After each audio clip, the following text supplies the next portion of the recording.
Hey everyone, it's me. What else would it be? So, I'm going to start on a little thing I've been meaning to do, but keep not doing it. So, I got a little beat up while I was sitting, see? It's the Shadow Work Journal. Okay, we're going to do it together. I can't read you like word for word what it says, but I can try to walk it through. And it's, I don't know, maybe like this will be Sundays. Unless I do a travel video, so we'll alternate, maybe, who knows. I mean, I've been real good with my schedules lately, right? Okay. A guided journal to help you navigate, integrate, and transcend your shadow. Declaration of intent. Let's see. I, Lori, vow on this day to commit to my personal growth and acceptance. I promise to fill this journal with an open heart and good intentions. I acknowledge that there are both pure and wounded parts to my being. I choose to embrace and nurture both. I look forward to unveiling my shadows and bringing more light into this world through my personal journey of self-reflection and healing. So, yeah. I'm going to sign my name. And then I'm going to put the date is 15, 16, 15.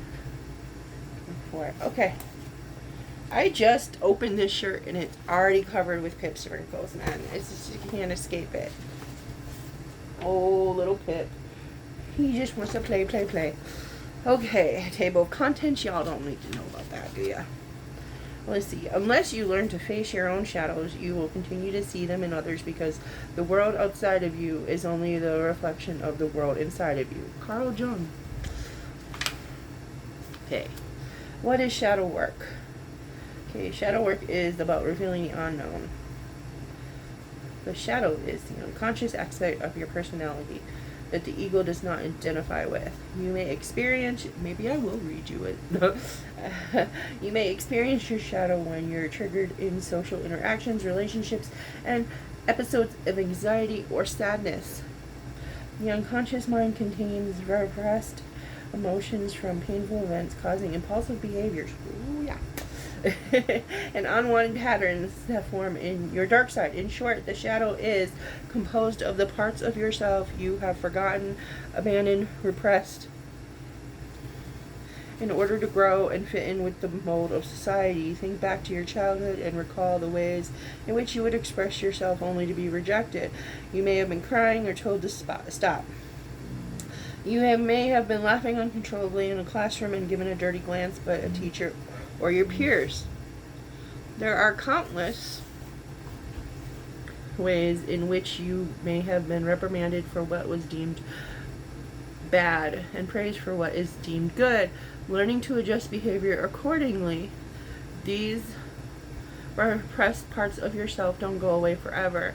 They are stored and locked inside your unconscious mind. Shadow work is the process of revealing, accepting, and integrating these parts of yourself that you have repressed and rejected. The techniques of the Shadow Work Journal will allow you to dive into the unconscious pockets of repressed emotions and transcend the negative effects they currently have on your well-being. Let's see. Before beginning your shadow work, it is important to set intention to openly notice and question your own reactions. The shadow is apparent in strong reactions, strong emotions, and dissatisfaction. Be sure to keep a mental log of these sensations to truly understand where patterns occur and use this journal as a tool to identify what is causing them. To get to the root, pages are an excellent resource to track your shadows and their roots. The goal is to make the unconscious conscious so that you may work on the self-reflection and acceptance. While anyone can do shadow work, a licensed mental health expert is a good option. Let's see. Especially for individuals who have experienced trauma or abuse. So I should be doing this with my therapist. Why shadow work is important. There are many benefits to shadow work. Your pains and triggers can be guides to help you understand what you deeply care about, bringing you closer to your life's purpose. There we go. This ring light is black. Another benefit to shadow work is that you will develop more courage and confidence to face the unknown and embody your whole self. You will develop deeper love, acceptance, and understanding of yourself. I don't know if that's possible, but anyways, maybe. Which helps improve your relationships with others. Practicing shadow work helps you to separate from your egotistical thoughts and will increase empathy and compassion for others. This book did not work for the person who read it before me. Anyways, talk about empathy. Compassion in turn helps exercise other forms of positive emotions like gratitude that can better your mental and physical health. Failure to face and deal with the shadows elements can be the seed of adversity and prejudice between unrepresented groups or individuals, and can trigger anything from a small argument to a major war. Recognizing shadow elements is an integral part of becoming a compassionate and reasonable individual. Okay, sorry. It's something I do when I'm nervous. Okay. The father of shadow work, Carl Jung. Here's his picture. Okay.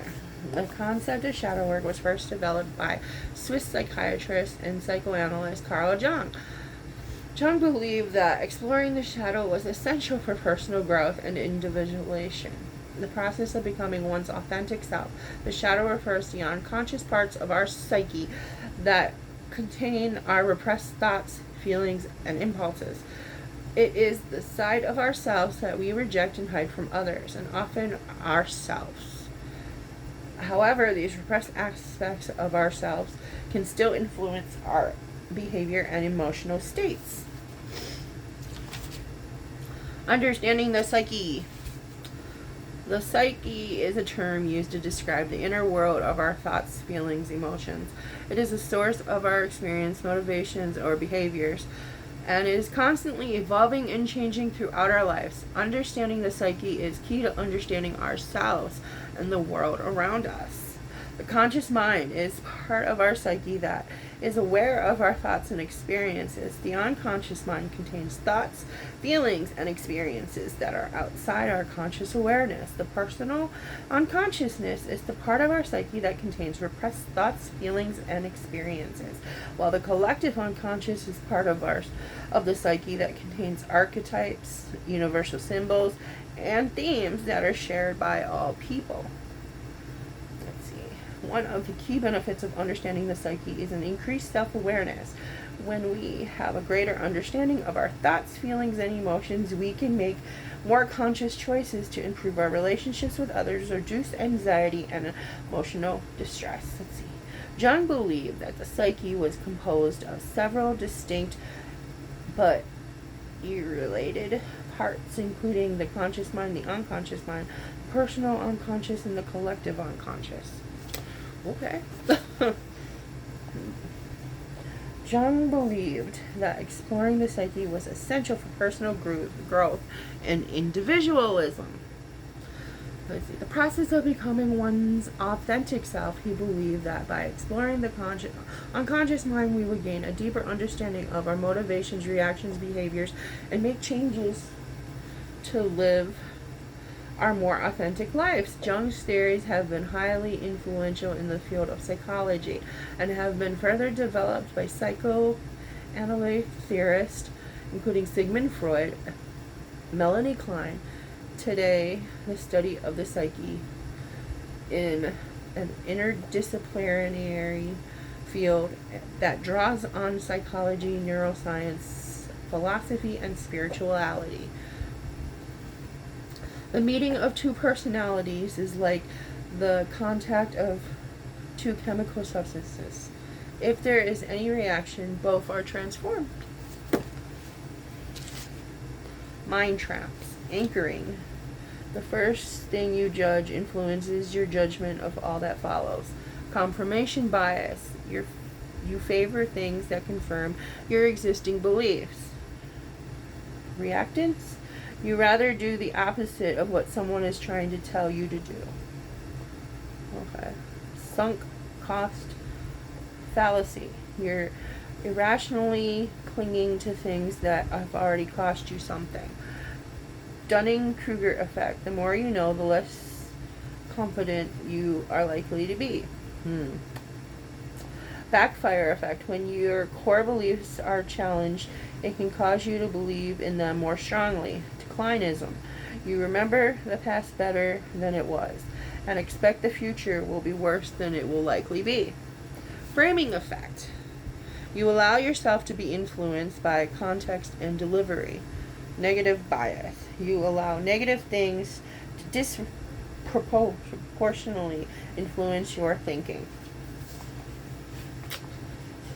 Okay, let's see. How to do shadow work. Shadow work involves exploring these unconscious aspects of ourselves in a safe, controlled environment. This can include journaling, meditation, therapy, and working with a spiritual teacher or guide. This book can serve as your guide. The goal of shadow work is to bring the unconscious into the consciousness and integrate into our lives. By doing this, we can gain a greater understanding of our motivations, reactions, behaviors, and make some changes to live our most authentic lives. We all have multiple parts of ourselves. Even if we don't embrace the entirety of our being, we wouldn't be able to live as our whole authentic life.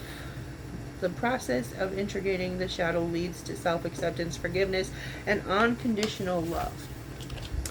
Let's see. In order to flush out your shadow, you must be willing to catch yourself in moments of negativity and question where it stems from. Use this journal as getting to the root of your shadow pages, when you will notice yourself become irritated, anxious, angry, or sad. When facing your shadow, it is important to take small, positive actions to improve your physical and mental well-being. Drink more water than you think you need. Dress up more, shower, cleanse your face, eat something light and healthy, do breathing exercises, or listen to music you enjoy. Know that discomfort will pass and you will feel like yourself again. The shadow carries all things we do not want to know about ourselves and we do not like. While difficult and painful, it is important that we work on owning our shadow to bring it into a relationship with our consciousness. Owning up to our shadow is an important part of self-awareness and healing. As you go through the shadow work journal, remember to show those parts of yourself unconditional love. Knowing your own darkness is the best method for dealing with the darkness in other people. See, I'm pretty aware of my dark side. I don't know. I mean, like, I don't talk about it, but I'm aware of it. Pretty aware of all my intrusive thoughts and all that. I don't know. So, but I'm sure this will help somewhat. There's always room for improvement, right? Okay, let's see how much we have left here. I don't know if we can do I don't know if we can do the whole chapter because it's a lot. But, okay. I said, pay attention to dreams. I do that. My dreams are insane though. Like, I don't even know how to, like, I have a one with this house. There's always like this house and it has all these extra rooms and like, and they just keep going and going. And, like, secret passages and fake walls and like just craziness. A lot of dreams like that. I don't know what that means, but the mindset, self-compassion. One of the key aspects of shadow work is self-compassion. When we begin to explore the shadow, it can be challenging to face the parts of ourselves that we reject or hide. It is important to approach shadow work with a non-judgmental attitude and treat yourself with the same kindness and compassion that you would offer a friend. By doing this, you create a safe and supportive environment for exploration and growth. Self-compassion involves recognizing and accepting our own human limitations, failures, and experiences of suffering rather than being harsh self-criticism and judgment.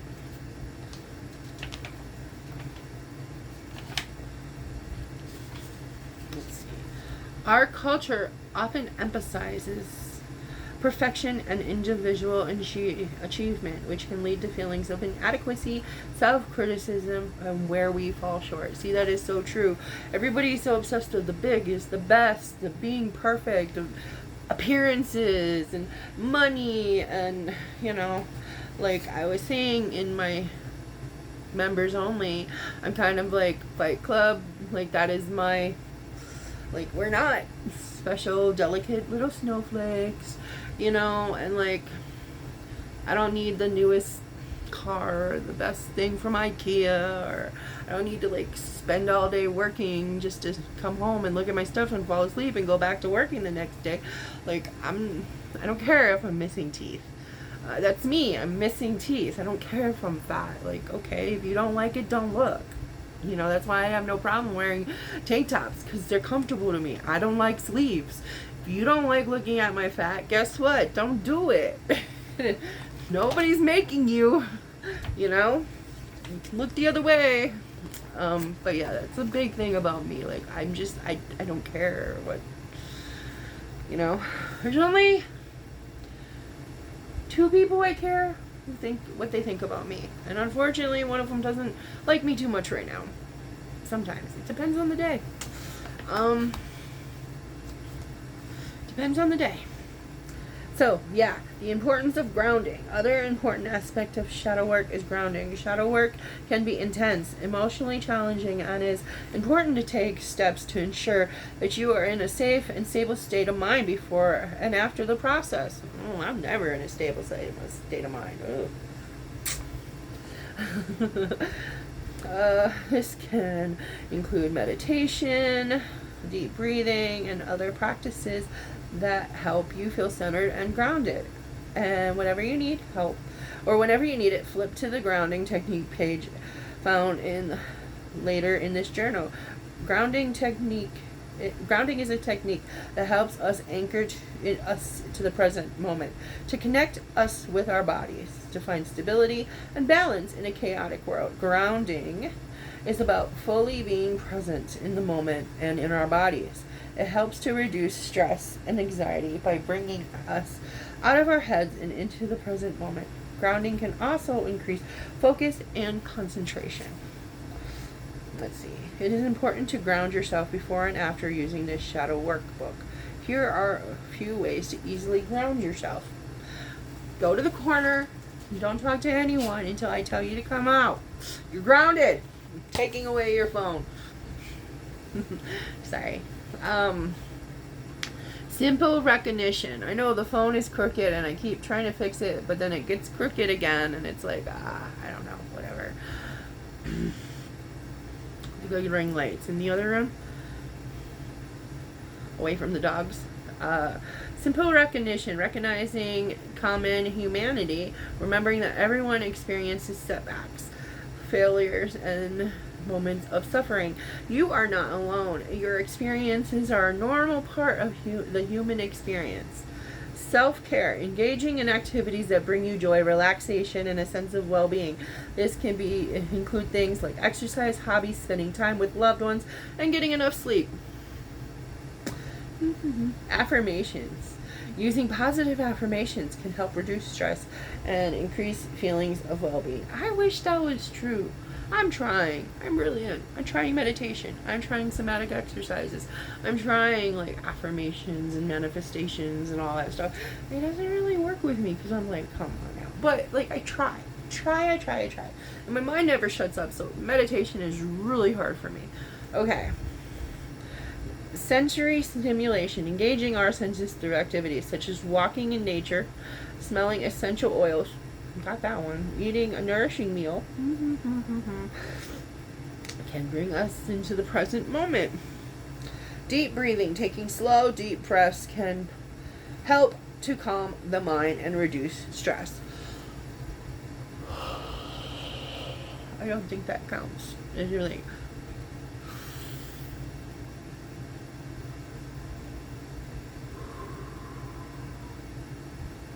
Breathe in through the nose.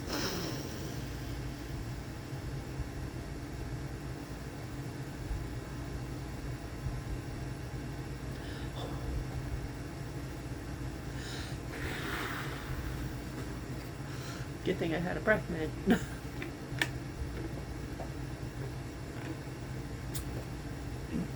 Excuse me. Well, I think I'm going to leave it there, even though we're not done with chapter 1 yet. Because this is 20 minutes. So I'm going to leave with that. And we'll get back to this again. Hopefully, by next Sunday, we will. I'm going to try. Okay. Till next time, stay humble, stay kind, and look out for the normal people because they are where you least suspect them to be. Okay, laters.